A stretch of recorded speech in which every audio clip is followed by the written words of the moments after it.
And more protests, this time in Newark, New Jersey. Here is El Aguilar for the report.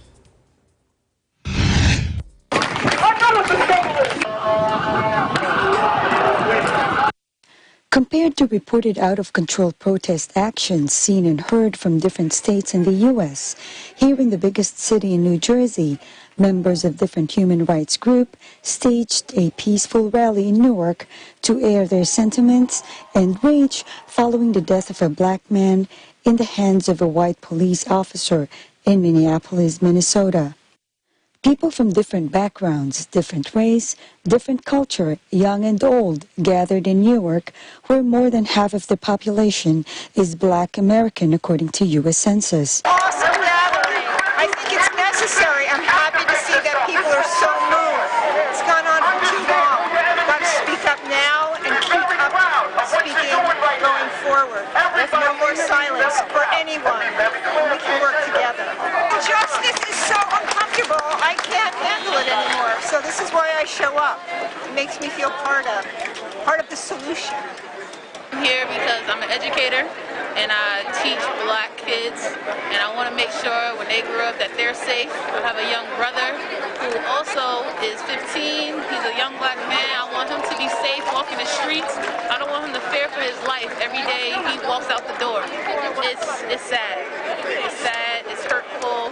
I may not know him personally, but I feel it because it happens not only there but everywhere else in the world as well. It's not just in Minneapolis. It's not just when somebody records it. It can happen daily. It's unfair. It's unjust. We want to see justice, right?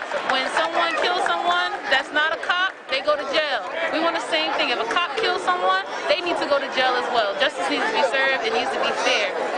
I think we need to continue, and we need to start bringing people together, and we need to start supporting each other, and we need to be together and not divided, because that's what they want. That's how we don't win, if we stay divided. But if we come together, yes, it will make a difference. Not just today, but every day. Almost a week ago, a report was received by the police department in Minneapolis regarding a black man for allegedly passing fake banknotes. George Floyd, who was at the scene, did not resist arrest. He was unarmed, was handcuffed, and pinned down to the ground. Minneapolis police officer Derek Chauvin knelt on his neck while he was pleading that he could not breathe. While participants in Newark chanted Black Lives Matter and No Justice, No Peace, there were minor incidents which are considered minimal compared to early reports of lootings, burnings, and vandalisms of police vehicles, even local stores and government establishments in different states.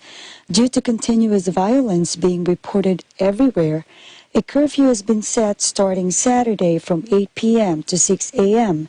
in some major cities in the U.S.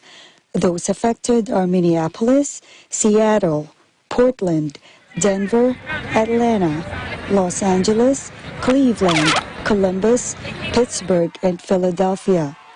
News organizations have reported 4 burned police cars in New York, 13 police officers injured in Philadelphia, and in Chicago and Minneapolis, members of the National Guard are standing by.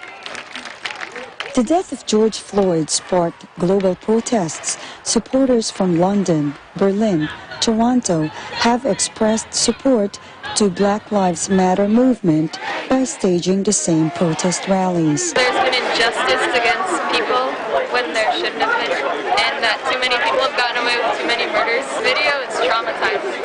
Nobody should have to endure that. He was on the ground.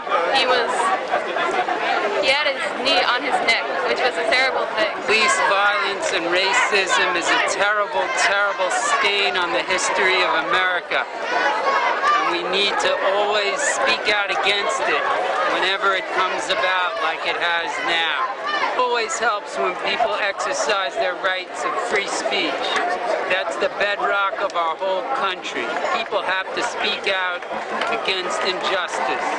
I'm not sure what I want to say to the authorities, to be honest, because I know a lot of them are good people, but the bad ones have to be rooted out, and the systemic problems in policing have to be addressed.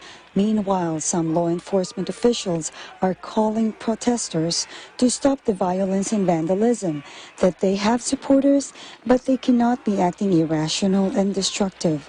They need to get their act together and express their support peacefully to avoid more conflict. And here locally at home, I'm seeing the images, everyone's seeing the images on TV of the Fairfax district. We're working shoulder to shoulder with the Los Angeles Police Department. We're providing support for their efforts, and we're working across the county in different areas that have seen these protests. And it's a simple message and a simple rule. Everyone enjoys that First Amendment right to protest the actions of government, no matter where they occur and throughout our entire great nation. But we have to do it in a manner that's peaceful, that it respects everyone else's First Amendment rights, everyone else's rights to property, to be free from harm or injury. So if you're going to protest, we're here to support you. Do so peacefully in a way that you're not going to be in jeopardy and the way you're not going to harm other people. And for those that came here just for the thrill of creating problems, of vandalizing, it's not going to work. And everyone here is in Angelino, our county residents, recognize that there's people within your ranks that are protesting. They're not there to protest for a legitimate cause like the tragic death of George Floyd. They're there to create anarchy, and we're not going to support that. And I need civic leaders throughout Los Angeles County to stand up and denounce them. Let's focus on the point at hand, which is to remember George Floyd, remember who he is, what he represents, hold people accountable for his tragic death, and then that way we can move together, we can heal, not as a community, but as an entire nation. Reporting from New Jersey, Ella Aguilar, we live in interesting times.